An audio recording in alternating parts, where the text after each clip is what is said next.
"Don't come for Christmas," my mom said softly into the phone. "Steven and Miranda think it would be better if you just stayed away this year." I didn't hang up. I didn't cry. I didn't scream. Instead, I opened my laptop, started gathering evidence.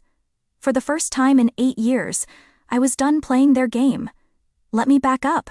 Let me tell you how I became the family ATM, how I spent nearly a decade funding everyone else's dreams while mine collected dust in a studio apartment that smelled like disappointment and ramen noodles. It started small. Always does, doesn't it? I was 22, fresh out of college, working at Henderson and Associates as a junior accountant. $60,000 a year felt like all the money in the world. Mom called crying about the mortgage. Dad's truck needed repairs. "Just this once," they said. "We will pay you back." I believed them. I always believed them. Steven was 24 then, 2 years into his 4th attempt at community college. Still living in their basement, still convinced the world owed him something. When I sent Mom $500 for the mortgage, she thanked me, called me her responsible daughter, said she was proud.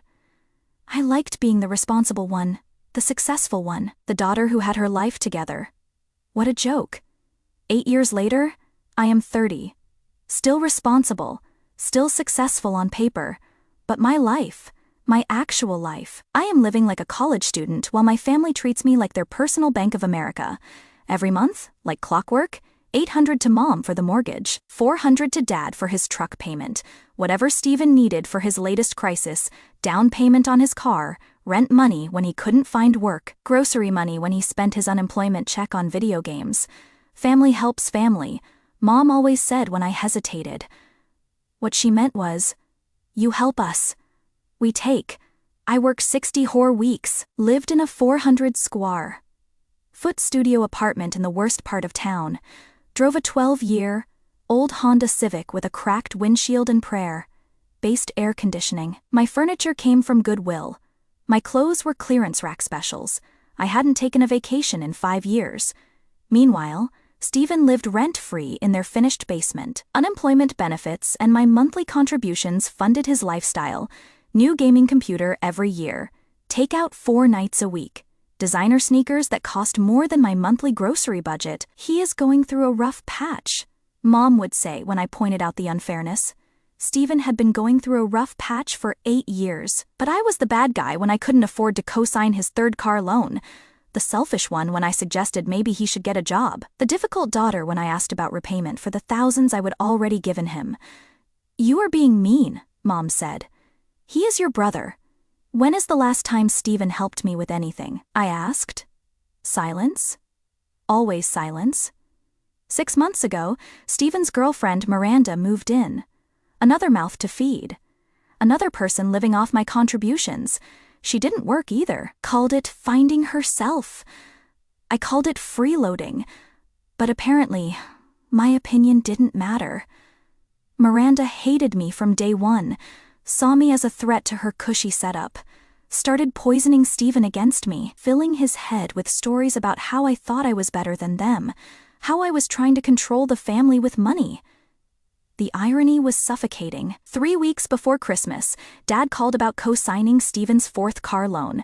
His current car needed repairs. "Cheaper to buy new," he said. "Just needed someone with good credit to co-sign." "I cannot," I told him. "I am barely keeping my head above water as it is."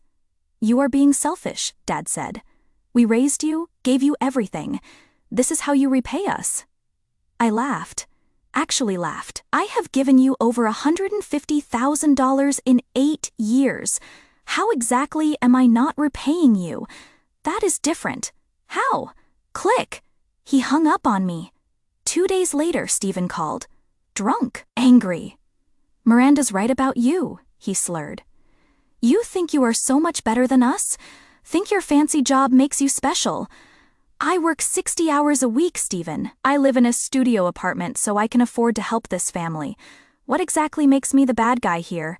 You lord it over us, make us beg. I have never made anyone beg. I have never asked for anything in return. Not even a thank you. You expect us to worship you because you have money. I expect basic respect. I expect acknowledgement that I am a person, not an ATM. Whatever. Don't expect me to pretend you are some kind of hero. He hung up too. That weekend was the family birthday party for Dad, 55 years old. I showed up with a gift card and a homemade cake, tried to blend into the background, avoid confrontation. Miranda cornered me in the kitchen.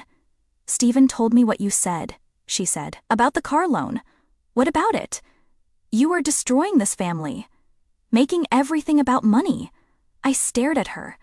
This woman who had been living in my parents' house for 6 months, eating food I helped pay for, using utilities I subsidized.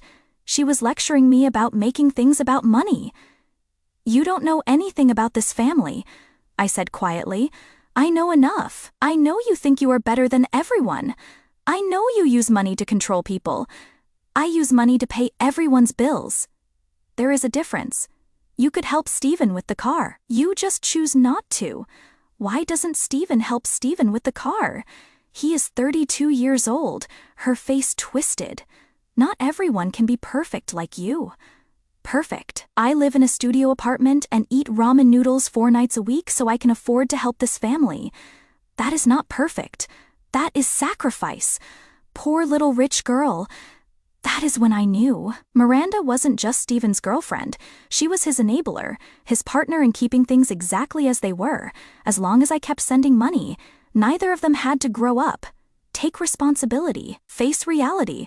I left the party early, drove home in silence. Saturday in my tiny apartment, and really looked around for the first time in years. Secondhand furniture, cracked walls, a kitchen the size of a closet. This was my life at 30. This was what I would build with my college degree and work ethic and sacrifice. Nothing. I would build nothing for myself. That night, I did something I would never done before. I calculated the total. Every wire transfer, every emergency loan, every co-signed payment, 8 years of financial records spread across my kitchen table, $165,000.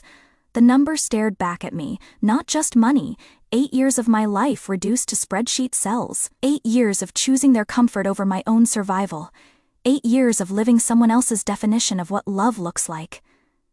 This wasn't about the money anymore. It was about reclaiming my narrative from people who had written me as a supporting character in my own life. For 8 years, I would existed in their story. The responsible daughter, the family safety net, the one who always said yes. But that story was written by people who benefited from my silence. That is when my phone rang. "Mom, honey, about tonight. Miranda said you two had words. We talked. She made her feelings clear.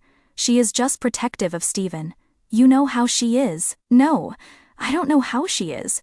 She has been living in your house for 6 months, and I barely know her. But she apparently knows everything about me. She thinks you are trying to control the family with money." I laughed. "Bitter, sharp mom. I give you $800 every month. I have been doing it for 8 years. If I wanted to control anyone, don't you think I would have started by now? That is different. Stop saying that. How is it different? You offered to help. I offered to help with a few emergencies, not become your permanent income source. You are being dramatic." "Am I? When is the last time you asked how I am doing? When is the last time anyone in this family showed interest in my life that didn't involve my bank account?" Silence? I cannot keep doing this, Mom. Doing what? Funding everyone else's life while mine falls apart. Your life isn't falling apart. You have a good job. A nice apartment. I looked around my studio. Nice apartment, right? I have to go. Don't be like this, honey. We are family. Then act like it. I hung up, turned off my phone. For the first time in 8 years, I went to bed without checking my bank balance, without calculating next month's payments, without worrying about everyone else's financial problems. I slept better than I had in years. The next morning brought 17 missed calls, 4 voicemails, dozens of text messages. "Call us back. We need to talk. Don't be childish." Childish. I was being childish for wanting to keep some of my own money, for expecting basic respect, for asking my 32-year-old brother to take care of himself. That afternoon, I did something I would been putting off for months. I called David Martinez, My business lawyer, the one who handled my contracts at work, David, I need help with a personal matter. What is going on? My family has been financially abusing me for years. I want to document everything and explore my options. Silence. Then, how long has this been going on? 8 years. I have complete financial records. Financial abuse in families is more common than people realize, especially when there is one responsible family member and several dependent ones. What is your goal here? I want it to stop, and I want to protect myself legally. Do you have documentation? I smiled for the first time in weeks. David, I am an accountant. I have everything. That afternoon, I printed 8 years of bank statements, highlighted every transfer to my family, cross-referenced dates with social media posts showing their actual lifestyle, Steven's new gaming setup while I sent money for his emergency car repairs, Mom's cruise vacation while claiming she couldn't afford the mortgage, Dad's fishing trips while accepting my monthly contributions for his truck payment.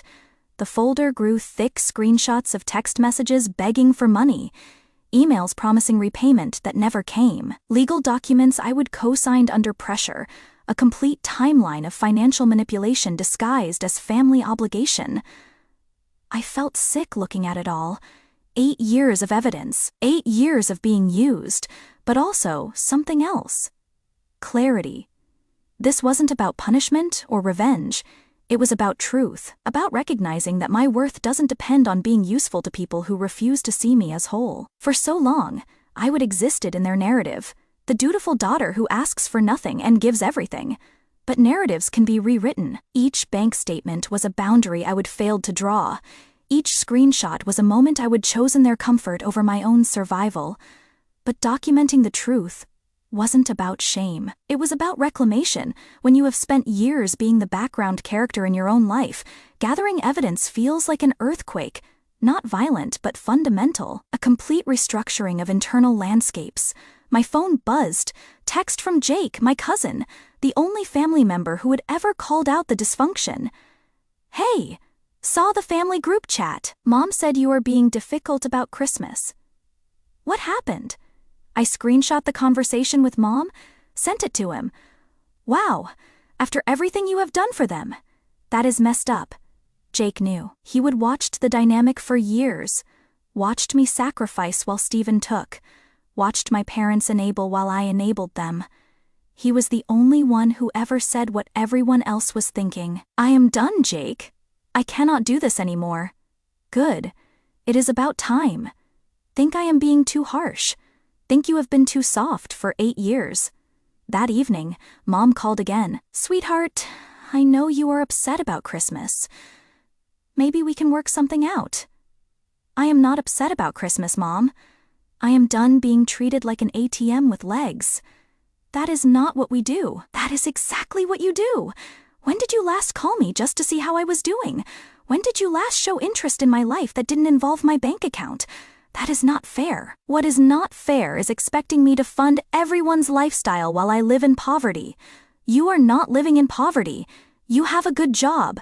I have a good job that pays for everyone else's life. Do you know what my apartment looks like, Mom? Have you ever even asked? Silence 400 square feet, secondhand furniture? I haven't bought new clothes in 2 years. I eat ramen noodles 4 nights a week. But sure, I am not living in poverty. If you were struggling, why didn't you say something? I laughed. Actually laughed. When, between the calls asking for Steven's rent money and Dad's truck payments, when exactly should I have mentioned that I am barely surviving? We didn't know. You didn't ask. More silence. I love you, Mom, but I will not be used anymore. I am done. What does that mean? It means the monthly payments stop today. I am not co-signing anything else. I am not covering anyone's emergencies. Find another way. But our mortgage, get a job. You are 58 years old. Perfectly capable of working. I haven't worked in 10 years. Whose fault is that? That is cruel. What is cruel is guilting your daughter into poverty so you can maintain a lifestyle you cannot afford. I hung up, turned off my phone again, Saturday in my tiny apartment, and felt something I hadn't experienced in years. Relief. The 20th of December. 4 days before Christmas. The phone call started at 7 a.m. I let them all go to voicemail. By noon, I had 23 missed calls, 8 voicemails, 47 text messages. You are ruining Christmas. How could you do this to us? We are family. Call us back right now. Don't be a bitch about this. That last one was from Steven. I turned my phone off completely, spent Christmas Eve alone for the first time in my life, ordered Chinese food, watched movies, took a long bath, read a book. Simple pleasures I would forgotten existed. I felt peaceful, quiet inside. For 8 years, I would carried the weight of everyone else's problems, their financial stress, their poor decisions, their refusal to take responsibility. That weight was gone. Sometimes healing isn't about forgiveness. It is about understanding your own worth beyond the stories others tell about you. For 8 years, I would lived in their narrative. The responsible daughter, the family safety net, the one who always said yes. But that story was written by people who benefited from my silence. This Christmas Eve, alone in my tiny apartment, I was finally writing my own story. Christmas morning, I turned my phone back on. 59 missed calls, 12 voicemails, 83 text messages. The messages had evolved. Started with guilt, moved to anger, ended with bargaining. We will pay you back everything. We just need time to figure things out. Don't abandon us now. We will do better. Too late. The 26th of December, I called them back. We need to meet, I told Mom. All of us tomorrow. 1 of the clock. Don't bring Steven or Miranda.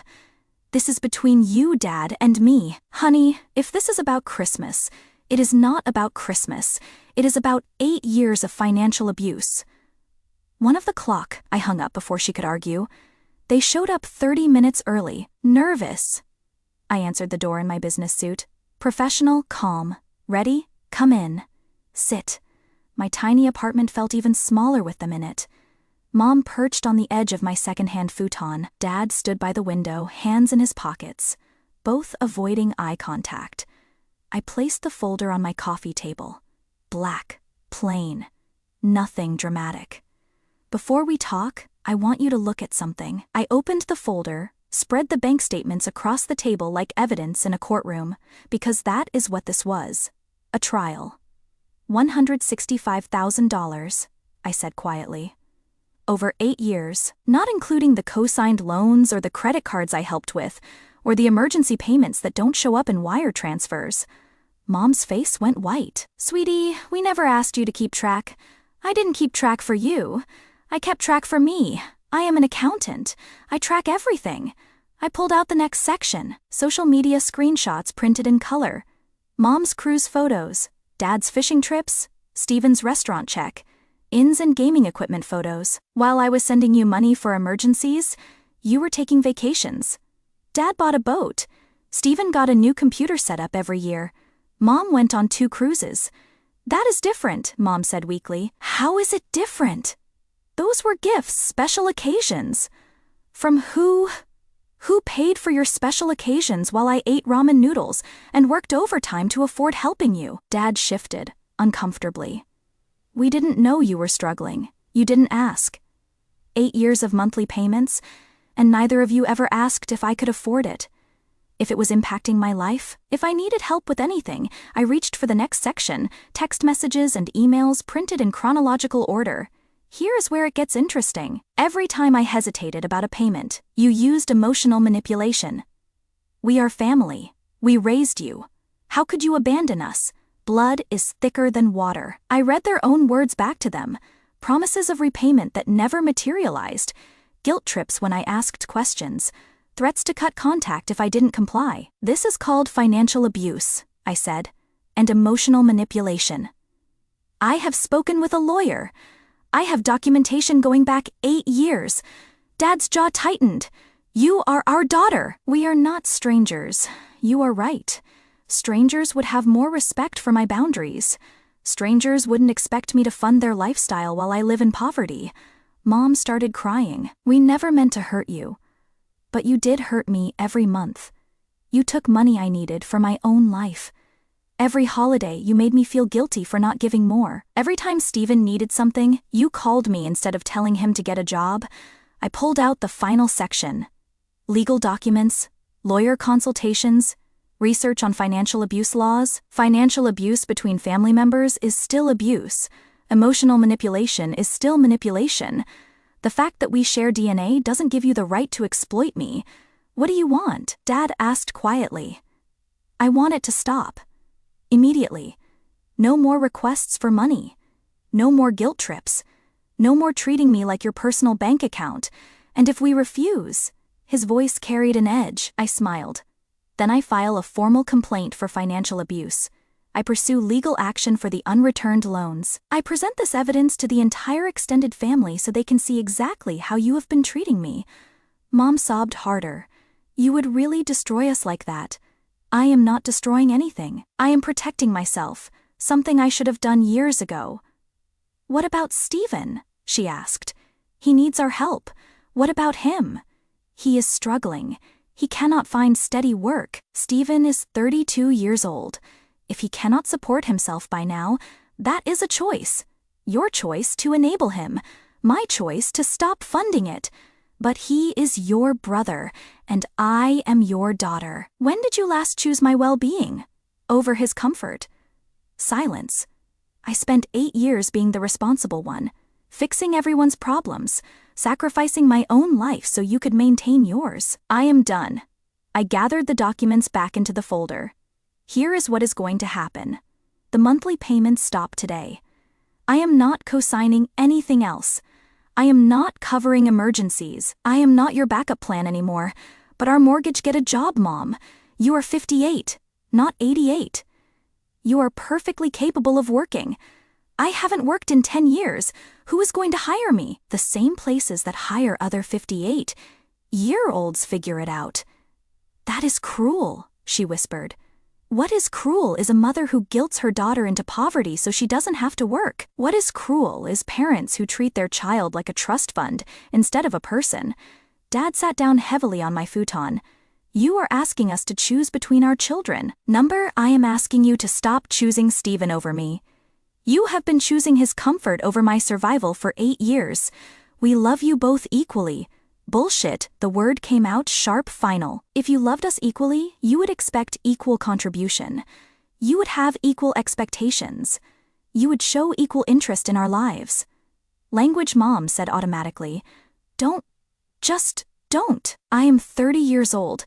I can say bullshit if I want to, especially when I am calling out actual bullshit. I stood up, straightened my suit jacket. I love you both. But I will not be used anymore. You can either respect my boundaries and treat me like a daughter instead of an ATM, or you can continue this dysfunction without me. You are giving us an ultimatum, Dad said. I am giving you a choice. The same choice I should have given myself years ago. They left without another word. No goodbye. No acknowledgement. No apology. Just silence. 3 days later, Mom called. We have been talking, she said. Her voice was different. Smaller. You are right. We took advantage. We are sorry. Sorry isn't enough, I replied. What are you going to do differently? I applied for 6 jobs yesterday. Walmart, Target, the grocery store. Dad's looking too. Construction work, handyman jobs. What about Stephen? We told him he needs to move out by March, get his own place. Figure things out. How did he take it? Not well. Screamed about how you are destroying the family, called you every name in the book. And Miranda? Gone. Left the day after we told her the money was stopping. Took half of Stephen's stuff with her. I felt a flicker of something. Not quite satisfaction. Not quite sadness. Justice, maybe. I am sorry it took this long, Mom continued. We got comfortable, dependent. We forgot that you have your own life to live. I forgot too, I admitted. I got so used to being useful. I forgot to be a person. Will you come to dinner this weekend? We want to start over. Do better. I thought about it. Sunday. But I am paying for my own meal. And if anyone mentions money, asks for help, or makes me feel guilty about anything, I am leaving immediately, deal. That Sunday, I drove to my childhood home for the first time in 6 weeks. The house looked different somehow. Smaller. Less imposing. Mom answered the door with red eyes but a genuine smile. Thank you for coming. Dinner was awkward at first, careful conversations, everyone walking on eggshells. But gradually, something shifted. Without the financial tension, without the constant requests and guilt trips, we started talking like people again. Dad told me about his job interviews, honest work he hadn't done in years. Mom shared her experiences applying for retail positions. Humbling, she called it. Good for her soul. How is Stephen adjusting? I asked carefully. Hard. Really hard. He got a job at a warehouse. Doesn't pay much, but it is honest work. First real job he has had in 3 years, and you are not supplementing his income? Number, we agreed. He is on his own now. I nodded. Good. He needs to figure it out. He blames you for everything, Dad said. Says you manipulated us into cutting him off. What do you think? Dad looked uncomfortable. I think we enabled him for too long, made it easy for him to avoid growing up. That is on us, not you. After dinner, as I was getting ready to leave, Mom walked me to my car. I am proud of you, she said suddenly. For what? For standing up to us, for protecting yourself. What you did took courage, real courage. I should have done it years ago maybe, but you did it when you were ready. That is what matters. I hugged her. Really hugged her. For the first time in years, it felt genuine. No underlying tension about money. No unspoken expectations. Just a mother and daughter who were learning to love each other without conditions. 6 months later, everything had changed. Both my parents were working. Mom at Target, Dad doing handyman work around town. Their first real paychecks in over a decade. They were proud, in a way I would never seen before. Tired but accomplished, independent. Stephen had moved into a studio apartment across town. Still struggled with money, but he was learning. Called occasionally asking for loans, but the answer was always no. Eventually, the calls stopped coming. I moved into a real apartment, 1 bedroom, a kitchen table, windows that let in actual sunlight, bought my first new couch in 8 years, started saving for a house, my own house with my own money. The family dynamic had shifted completely. I was no longer the responsible one who fixed everyone's problems. I was their daughter. Not their ATM. Not their emergency contact. Not their backup plan, their daughter. Christmas that year was different. Smaller, quieter. Stephen didn't come. Said he was working. Really, he was still angry. Still blamed me for everything falling apart. But it hadn't fallen apart. It had been rebuilt. Healthier, more honest, more balanced. We exchanged modest gifts. Cooked a simple meal. Talked about real things, work, dreams, plans for the future. Normal family conversations that didn't revolve around crisis or money or who needed what from whom. This is nice, Mom said as we cleaned up. Just the 3 of us. It is, I agreed. Do you miss the old way? Dad asked. When we were all together? I thought about it. I miss the idea of us all being together, but not the reality. Not the dysfunction, not the way I felt invisible unless someone needed money. We see you now, Mom said. Really see you. Not just what you could provide. And they did. For the first time in years, they asked about my life, my job, my dreams, my plans. They listened without calculating how my answers affected their financial situation. It felt revolutionary. Some people think I was too harsh. Cut them off too completely, created unnecessary drama. But I disagree. Setting boundaries isn't cruel. It is necessary, especially when you have spent years being too accommodating at your own expense. Sometimes healing isn't about forgiveness. It is about understanding your own worth, beyond the stories others tell about you. For 8 years, I would lived their narrative, the responsible daughter, the family safety net, the one who always said yes. But that story was written by people who benefited from my silence. Family isn't about keeping the peace at any cost. It is about mutual respect, reciprocal love, support that flows in both directions, not just from the successful child to the struggling parents. When you have spent years being the background character in your own life, standing up feels like an earthquake, not violent, but fundamental, a complete restructuring of internal landscapes. The folder of evidence sits in my filing cabinet now. I don't look at it often. Don't need to. But it is there.